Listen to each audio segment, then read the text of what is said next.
Prazer receber o Aldo também. Você está a todo vapor, hein, Aldo? Você está lecionando na faculdade de Sociologia, Política e Sociologia Política. Escola de Sociologia e Política. Escola de Sociologia Política, que é uma faculdade privada, né? Não, é uma fundação. É uma fundação? É. Uma fundação, olha só, tem esse detalhe. Uma fundação. A Escola de Sociologia e Política, ela criou o primeiro curso de Ciências Sociais no Brasil em 1933.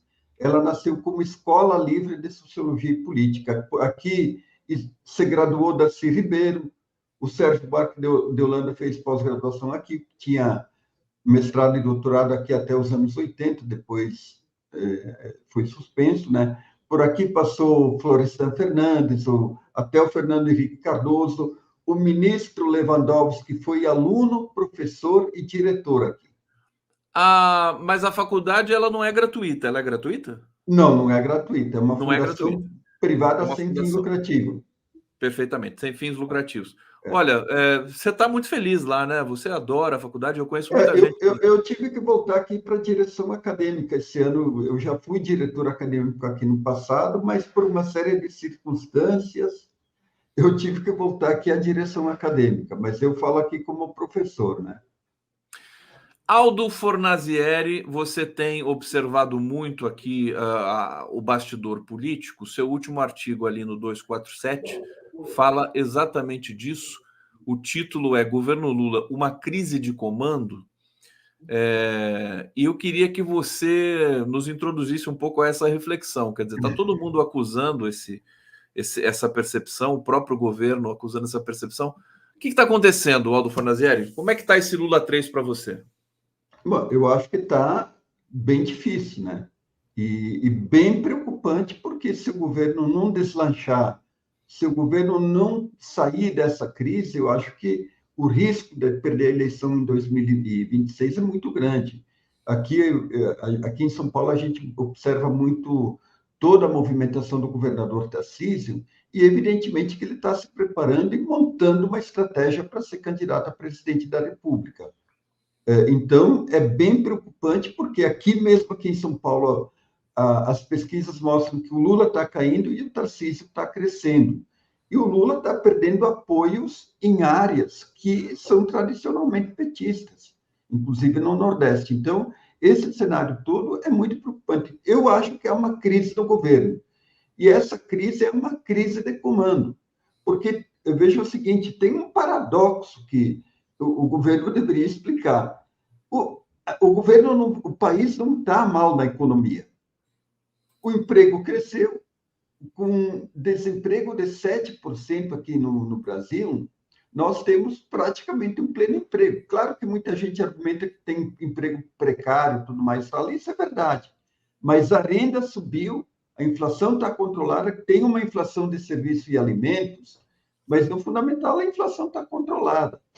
E tem um crescimento econômico que, inclusive, é um crescimento acima das expectativas do mercado. Então, se a economia vai bem, e normalmente tem aquela famosa frase lá de um assessor do Clinton, né, que é a economia estúpida. Então, se a economia vai bem, o que explica o fato do governo ir mal? Para mim, o governo vai mal na política. E aí tem alguns fenômenos. Em primeiro lugar, não tem articulação política, o governo vem acumulando derrotas no Congresso, né? Derrota em cima de derrota. Claro que o ano passado uma pauta econômica foi colocada, mas o governo compra brigas desnecessárias e me parece que há uma confusão entre o papel do PT e o papel do governo.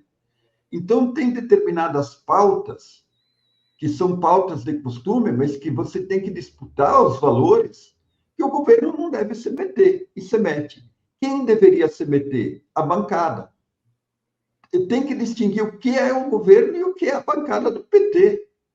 Por exemplo, né, vou dar um exemplo concreto para o pessoal entender o problema. Né? Então, teve a votação essa semana da urgência do projeto de lei que eu chamo o projeto de lei do estupro dos estupradores, e o PT fez parte do acordo, em nome de que o governo não deveria se meter. Então, o porta-voz do governo tem que anunciar: nós não vamos nos meter nessa discussão, porque é uma discussão do Congresso. E aí vem o Guimarães, que é o líder do governo, e diz: não, o governo não se mete. Mas cadê a bancada do PT? Por que a bancada A do PT bancada do PT não é governo não é propriamente. governo, exatamente. Então tem que fazer essa distinção. O governo não pode comprar brigas que ele sabe que ele vai perder, mas a bancada do PT ela tem que ser nós. Estamos agindo aqui em nome do partido. Então tem que ter essa estratégia, porque senão o governo, o que acontece? O campo da esquerda ele está ficando sem narrativas, sem retóricas, sem disputa de valores. Então, Aliás, sem querer te interromper, meu querido não pode Fornazieri, falar. o Marcelo Dias postulou aqui, acho que com muita consistência, de que é uma oportunidade boa, né, esses dois equívocos monumentais que a direita cometeu. A direita só comete equívoco, diga-se de passagem, mas assim, do ponto de vista da própria comunicação, que foi a PEC das praias, né, a PL das praias, da privatização das praias, e agora essa monstruosidade do PL do estupro, né? Ora, por exemplo, que as pessoas foram para as ruas. As mulheres tomaram as ruas do Brasil ontem e parece que vão continuar tomando, Fornazieri. É uma oportunidade boa, né? Para fazer uma inflexão. Cara, perdeu aqui. Fornazieri, você me escutou, querido? Pois é, perdi o link aqui, não sei o que aconteceu. Não, você está aqui comigo, perfeito. Você perdeu a sua imagem, o monitoramento aí? Perdi a imagem. O que aconteceu aqui Você agora? está no computador ou no celular? Estou no computador. Você deve ter saído da tela, alguma coisa assim, bem banal, realmente. Tá. Se Não, você agora quiser. eu recuperei aqui, recuperei. Recuperou? Então tá bom. Então, eu não sei se você ouviu Não vi, só entrei no final. só o final. Então, Mas eu concordo com essa tese, porque veja o seguinte, quer dizer, nessa questão do aborto, na verdade, não é o aborto, a legalização do aborto que a bancada do PT tem que discutir. É o problema da criminalização de jovens, é um problema de saúde pública. E é um problema de que você penaliza muito mais a vítima do que o algoz, do que o estuprador. Então, é isso que tem que ser discutido. Então, você não pode entrar no jogo da retórica da extrema-direita. Você tem que construir o teu jogo retórico. E o PT, a esquerda, tem um campo, só que eu acho que o que está em questão é a capacidade de construir um jogo retórico que coloque a direita contra a parede. Então, esse que é o problema. Eu acho que na questão das praias, aparentemente a esquerda venceu o debate, né? Inclusive porque se mobilizou muita gente que não é de esquerda contra esse projeto e tal, mas na questão ali da criminalização do aborto, o campo para encostar a direita contra a parede existe. Por que não se faz? Então, me parece que é um problema de confusão, um problema de comando, um problema de não saber quem tem que fazer o quê. Fornazieri, conhecendo o presidente Lula como nós conhecemos, assim, não, assim, no caso eu tenho algum conhecimento da amizade, mas esse não é o ponto, conhecendo a vida política dele de tanto tempo. A que você acredita essa espécie de hesitação na condução do governo? Porque me parece que o presidente Lula ele ficou generoso demais. Por exemplo, ele não quer demitir o Juscelino Filho, porque ele quer que o Juscelino Filho se defenda, que ele tem direito de se defender. Só que quando ele faz isso, ele fica mal na opinião pública, quer dizer, porque ele não tira não afasta, pelo menos provisoriamente, um dos seus ministros está sendo acusado de corrupção. Eu acho que na questão do Juscelino Filho, o que pesa é a própria história do Lula, a própria questão da condenação da Lava Jato. Eu acho que é isso que pesa. Mas o problema principal, para mim, não está no Juscelino Filho. Você poderia perguntar por que ele não demite Padilha? Por que ele deixou a comunicação chegar onde chegou? Eu acho que isso que tem que ser perguntado um pouco. Porque o compromisso do presidente da República, a lealdade principal que ele tem é com o povo. E não com esse ou com aquele ministro. Se esse ou aquele ministro, claro, se esse ou aquele ministro não entrega o trabalho, então, na verdade, você tem que afastar e buscar uma pessoa mais competente. Então, esse é o jogo que tem que ser feito. No entanto, me parece que o governo está hesitando, está protelando decisões. E, nesse sentido, eu digo que o Lula não está comandando o governo. Por que ele não está comandando? Em primeiro lugar, porque ele montou um ministério com 39 ministros, 39 ministérios, 39 ministros. Não é possível você comandar e ter um controle do ministério com 39 ministérios. Então, é um mastodonte que não funciona. E pelas informações que eu tenho lá de dentro do governo, eu coloco isso no artigo, dentro de cada ministério tem 3, 4 grupos que estão disputando espaço. Então, tem o grupo do ministro, tem o grupo dos funcionários públicos, tem o grupo da Janja, quer dizer, tem um grupo disso e o grupo daquilo. Quer dizer, ter um grupo da Janja é o fim da picada. O grupo da Janja está por aí. Eu tenho conversado lá com o pessoal do Paraná, do PT do Paraná, e eles estão muito bravos com essa situação da Janja toda. Por quê? Porque eu acho que a Janja tem todo o direito de emitir qualquer opinião sobre o que ela quiser. Mas ela não deveria ter o poder de criar constrangimentos a decisões do governo e a decisões de ministros, como ela vem criando, aparentemente. Então, por exemplo, teve todo esse problema do imposto da blusinha ali, que ela interferiu bastante, e assim por diante. Então, eu acho que porque, Conte, a gente pode levantar histórias em vários países do mundo. Sempre que familiares que não tinham cargo se meteram na política do governante, deu errado, deu problema. Então, eu acho que isso a ciência política levanta e o Lula e as pessoas que cercam o Lula deveriam saber disso. Então, acho que ela... E o Lula que sempre foi, Fornazieri, profundamente cuidadoso com isso. Nunca deixou ninguém da família chegar perto. Veja o exemplo da dona Marisa. A dona Marisa nunca se meteu em assuntos de governo. E claro que a Janja tem uma história de militância política, tudo bem e tal. Então, eu concordo que ela tem que emitir opinião, mas ela não pode ter poder dentro do governo, porque isso não dá certo. Porque é muito poder, né, Fornazieri? Quer dizer, é muito poder. Presidente. E isso sempre pega mal. Seja um governante de direita, de centro, de esquerda, pega mal. Tá aí. Aldo Fornazieri, sempre bom ouvir o Aldo. Importante a gente atualizar aqui nosso espírito crítico com relação à esquerda. Eu posso te perguntar um pouco sobre os bastidores nas eleições em São Paulo? Porque eu me diverti muito, confesso para você, com a chegada do Pablo Marçal nessa corrida, porque ele desidratou o Ricardo Nunes e dividiu ainda mais a direita. E ontem, o Zé Luiz da Atena, aquele apresentador que se filiou ao PSDB, ele lançou a candidatura dele e está todo mundo fazendo bolão agora para ver se ele vai realmente ser candidato ou se ele vai desistir na última hora. Como é que você está vendo a corrida em São Paulo, Aldo? Olha, eu acho assim que a pulverização de candidatos de centro e de direita é positiva para o Boulos. Mesmo assim, eu vejo que vai ser uma eleição muito difícil. Por quê? Porque depois, no segundo turno, eles vão se unir. Eles vão se unir. Claro que no primeiro turno favorece o Boulos.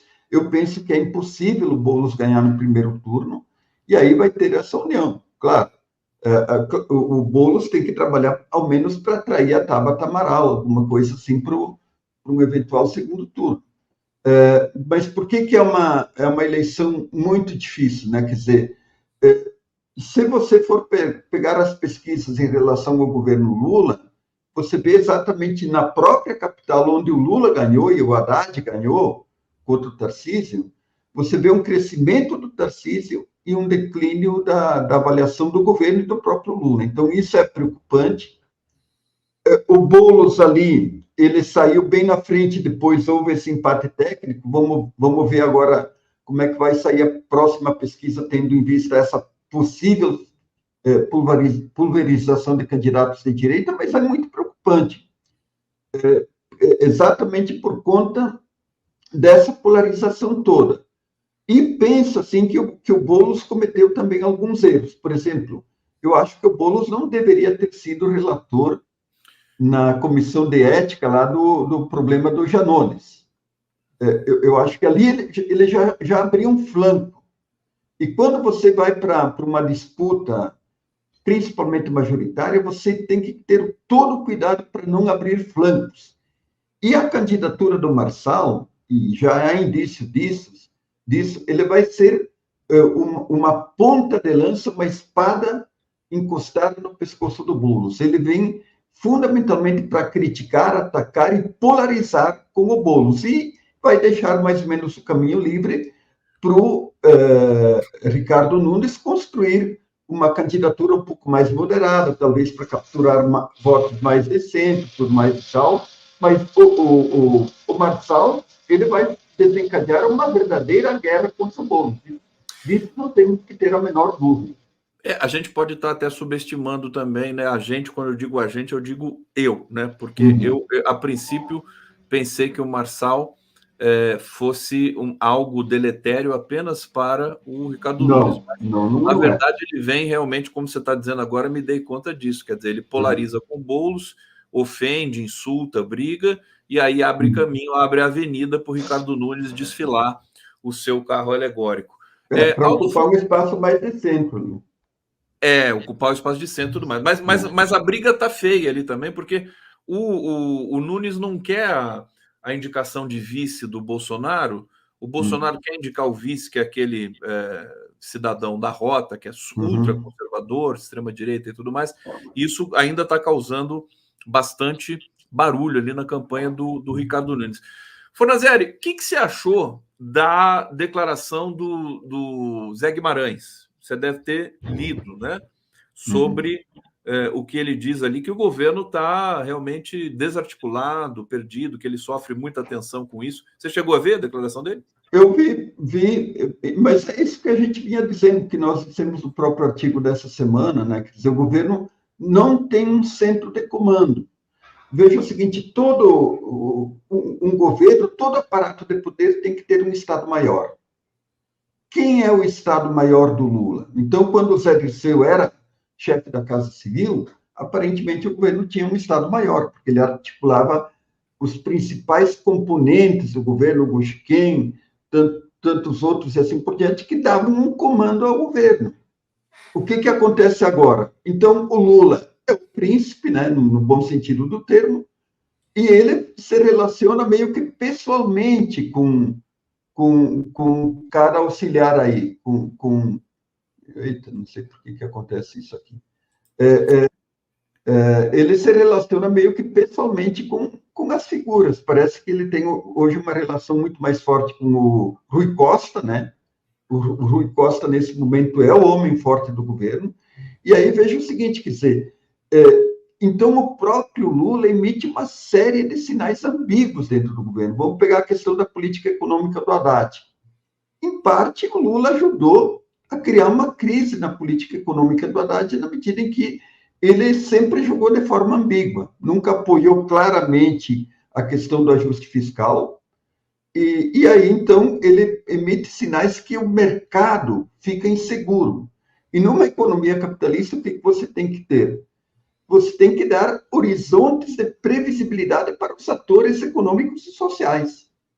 Senão, você cria uma insegurança, inclusive nos próprios investidores. E aí, os investidores não investem. Você cria uma imprevisibilidade sobre se o Banco Central deve manter a taxa de juros estável ou se deve baixar a taxa de juros. Me parece que, independentemente do presidente do Banco Central ser um bolsonarista e tudo mais tal, mas existe uma pressão do mercado porque há um temor de que o governo perca a mão das contas públicas e o governo desanda, porque se o governo perder a mão das contas públicas, o governo desanda. O governo vai virar um governo Dilma. O centro, que ainda apoia o governo e faz um jogo muito complicado, ele vai se deslocar rapidamente para a direita, porque o governo vai perder a capacidade de ser um centro galvanizador de apoio. Em parte, o Lula já está perdendo isso. E o que a direita está esperando? O centro-direita que ainda apoia o Lula, o que eles estão esperando? Que a política econômica vá para o vinagre para desembarcar totalmente no governo Lula. Então, existe um grande risco. Eu fiquei animado um pouco ontem quando o Haddad e a Simone Tebet sinalizaram um corte de gasto público, porque tem que cortar gasto público, não os gastos sociais. Mas tem muitas gorduras do governo, muito privilégio, e se você faz isso, você dá um sinal para o mercado de que você vai manter o princípio do equilíbrio fiscal. Tanto é que ontem, depois da conversa deles, o dólar parou de subir. O dólar caiu. O dólar caiu. Então, por que eu digo que a crise é muito mais política? Porque é uma crise de capacidade de saber o que se deve falar, e se você não sabe o que falar, você tem uma confusão política na cabeça. E como conduzir? Quer dizer, o Lula ele tem que ter uma diretriz clara. Eu sou o comandante da política econômica, e a política econômica vai por aqui. Foi um pouco o dilema do primeiro mandato do Lula, e quando o Lula se decidiu em favor da política que o Palocci tinha, a coisa deslanchou, o governo se estabilizou, venceu a reeleição e depois, quer dizer, a ponto, né, Fornazieri, de no segundo mandato o Lula ser o grande articulador econômico. Exatamente, quer dizer, o Lula foi o fiador da economia, num momento que vacilou nos 2 primeiros anos. Quando ele se deu conta, não, caminha por aqui, eu tenho certeza, ele deslanchou, o Brasil cresceu, e o Lula, na de braçada, terminou o mandato com 70% de aprovação. Deixa eu trazer uma questão que acho que vai dar pano para a manga aí, que é a questão da medida provisória, sobre o caso das desonerações. O governo mandou, né, uma medida provisória, e o Rodrigo Pacheco devolveu um trecho dessa medida que dizia respeito à questão ali do PiscoFins. Aí o Lula disse o quê? Eu achei isso muito interessante. Ele disse, não, quem tem que resolver isso agora é o Senado, junto com o Ministério da Fazenda, o Fernando Haddad, né? Eles têm 45 dias. Se eles não fizerem isso, volta a valer a decisão do STF, que acaba com a desoneração de uma vez, o que seria maravilhoso. Agora, na minha opinião, Fornazieri, não sei na sua, mas eu queria que você falasse. E aí o governo já, o Senado já apontou lugares de onde tirar essa fatia para dar aí os 20, 26 bilhões que o governo precisa completar constitucionalmente para o orçamento. Só que não sei se você viu esse projeto do Senado, são só platitudes. Assim, não, vamos cortar aqui, tem as multas e não sei mais o que, quer dizer, não vai sair dinheiro daquele lugar. O que você acha que vai dar essa questão, meu querido Fornazieri? Veja o seguinte, quer dizer, em primeiro lugar, eu acho que foi correta a batalha do Haddad para acabar com uma desoneração, inclusive contra setores do PT que inicialmente votaram para não acabar com a desoneração, porque esses 17 setores, na verdade, é um privilégio que eles estão recebendo com dinheiro público. E você cria um desequilíbrio e, aparentemente, os estudos mostram que eles não produzem, digamos assim, um volume significativo de empregos que eles deveriam criar com as desonerações. Então, o que você está promovendo? Você está promovendo os privilégios de setores privados com dinheiro público. E isso é injusto para os outros setores da economia e principalmente para com a sociedade que precisa de recursos na área de saúde, educação, bem-estar, tudo mais e tal. Então, eu acho que a política do Haddad ela está correta, porque a grande batalha do Haddad, em primeiro lugar, foi incluir setores que não pagam impostos para dentro de impostos. O que eu acho que o Haddad e a Simone Tebet deveriam ter feito desde o começo dessa batalha por busca de recursos? Eles deveriam fazer aquilo que eles começaram ontem, fazer junto uma política de corte de gastos. Eu acho que ali, se eles tivessem feito isso, esses dois movimentos em conjunto, a situação estaria muito melhor do que ela está agora. Mas Quer dizer, eles começaram a fazer essa política quando se esgotou a capacidade de buscar novos recursos. Você continua achando... Deixa eu colocar aqui só o Luiz Felipe Miguel, que vai chegar com a gente aqui. Daqui a pouco a gente segue com o Luiz Felipe. Tudo bom, Luiz Felipe? Seja bem-vindo aqui, querido. Bom dia, Conde. Bom dia, Aldo. Tudo Bom bom? dia. Tudo bom com vocês? Prazer a presença aqui do Luiz Felipe Miguel. Para terminar, Fornazieri, você acha que o Haddad, nesse novo ciclo de corte de gastos, o desafio que ele tem junto com a Simone Tebet, o Haddad ele é meio mágico também, né? Ele consegue abrir flancos ali no sentido de descobrir da onde pode criar mais algum dinheiro para o governo completar o seu orçamento. O que você acha? Eu acho que agora ele passou uma semana muito difícil, né? Eu acho que ficou muito abalado. Ele é criticado por setores do PT e por setores do governo, e isso é uma dificuldade, né, para a credibilidade da política econômica. Isso deveria ser corrigido, e eu acho que esse ciclo de busca de novas receitas meio que se concluiu. Não tem muito mais saídas. Então, agora tem que exatamente cortar gastos. O problema é onde você corta. Você tem que cortar gastos de quem tem privilégios. Eu penso que é isso. Esse que é o ponto do Haddad, que é um ponto que a gente apoia muito, mas tem inclusive o Luiz Felipe Miguel, a gente vai conversar da greve das universidades agora, que é um tema muito importante, e nesse ponto aí o Haddad, enfim, precisa também ceder um pouco, né, na minha humilde visão. Aldo, muito obrigado, viu, querido, pela presença aqui, sempre um prazer falar contigo. Bom trabalho para você aí. Valeu!